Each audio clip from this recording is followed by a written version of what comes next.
नमस्कार यूट्यूब वासियों, स्वागत करती हूँ मैं आपका हमारे इस यूट्यूब चैनल पर। आज मैं आपको बताने जा रही हूँ हनी बी यानी कि मधुमक्खी के विषय में। जैसे कि आप लोग जानते ही हैं कि मधुमक्खी एक अत्यधिक ईर्ष्यालु प्राणी है, यानी कि हाईली जेलस क्रिएचर। उसी तरीके से जो होम्योपैथिक दवाई इससे बनाई जाती है जिसका नाम एपिस मेलेफिका है, वो भी ऐसे ही प्रकार के मरीज़ को दी जाती है जो चिड़चिड़ा यानी इरिटेबल, नर्वस घबराया हुआ, अशांत यानी रेस्टलेस, जिसको खुश करना बहुत कठिन हो यानी कि वेरी हार्ड टू प्लीज़, और फिजिटी यानी कि बेचैन किस्म का होता है। जैसे मधुमक्खी को गर्मी नापसंद होती है, मरीज़ को भी ऐसा ही वातावरण पसंद होता है जो ठंडा हो, और उसकी त्वचा को भी चलती हवा से ही यानी कि पंखे से ही आराम मिलता है। That means skin feels better by fanning. जिस तरह मधुमक्खी की काफ़ी सारी आँखें होती हैं जिनसे वो हर तरफ नज़र रख सकती हैं, उसी प्रकार से मरीज़ भी मानसिक रूप से काफ़ी तेज़ होता है और अपने चारों तरफ की हर एक चीज़ पर उसका ध्यान केंद्रित रहता है। आप लोगों में से भी कई लोग मधुमक्खी के शिकार ज़रूर हुए होंगे, तो आपने देखा ही होगा कि जिस जगह पर मधुमक्खी डंक मारती है वहाँ पर सूजन आ जाती है। ऐसा एक प्रकार के एसिड की वजह से होता है जिसका नाम है फॉर्मिक एसिड, जो कि उसके डंक में मौजूद होता है।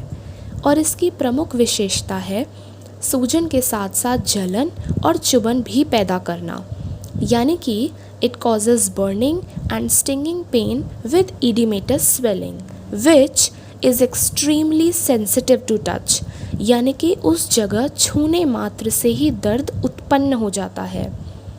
साथ ही साथ मधुमक्खी के डंक जैसा ही उस व्यक्ति का स्वभाव भी होता है, एकदम गुस्सैल और तुनुक मिजाज।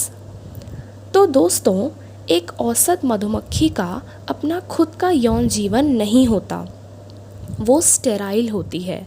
आसान शब्दों में कहें तो वो बांझ होती है। ये फूल के स्टेमन को यानी कि नर कण को मादा अंग तक यानी कि पिस्टल तक फैलाने में प्रमुख भूमिका निभाती है। उसी तरह मरीज़ में भी हाइटेंड सेक्सुअल डिज़ायर यानी कि बढ़ी हुई यौन इच्छा पाई जाती है, लेकिन वे इसे दबा देते हैं। बीमारी के समय में ये लोग अपने आप को व्यस्त रखने की पूरी कोशिश करते हैं। आपने देखा ही होगा कि मधुमक्खियाँ झुंड में काम करती हैं। ठीक उसी तरीके से मरीज़ को भी साथ की ज़रूरत होती है, क्योंकि अकेले रहने से उसकी दिक्कतें बढ़ जाती हैं। लेकिन फिर भी वो किसी के भी स्नेह को स्वीकार नहीं करते, क्योंकि वो अपने इनर इश्यूज़ पर यानी कि अपनी अंदरूनी दिक्कतों पर किसी का ध्यान केंद्रित नहीं करवाना चाहते। अगर वे खुद ध्यान देते भी हैं तो भी सिर्फ ऊपरी तरीके से, अंदर तक नहीं या पूर्ण रूप से नहीं। इसी वजह से उनकी दिक्कतें उनकी त्वचा पर झलकने लगती हैं। एक और ख़ास बात, आमतौर पर मधुमक्खियाँ एक फूल से दूसरे फूल तक पोलन यानी कि पराग कण को ले जाते समय उसे अनजाने में रास्ते में ही गिरा देती हैं। उसी तरीके से मरीज़ की भी प्रवृत्ति कुछ ऐसी ही होती है, उससे भी चीज़ें अनजाने में हाथ से नीचे गिर जाती हैं। That means tendency to drop things easily. आँखों के नीचे बैग लाइक पफी स्वेलिंग यानी कि थैली जैसी फूली हुई सूजन हो, या हाथ पैरों में ड्रॉप्सिकल कंडीशन यानी कि जलोदर, एपिस मेलेफिका इन सब का जड़ से इलाज कर सकती है।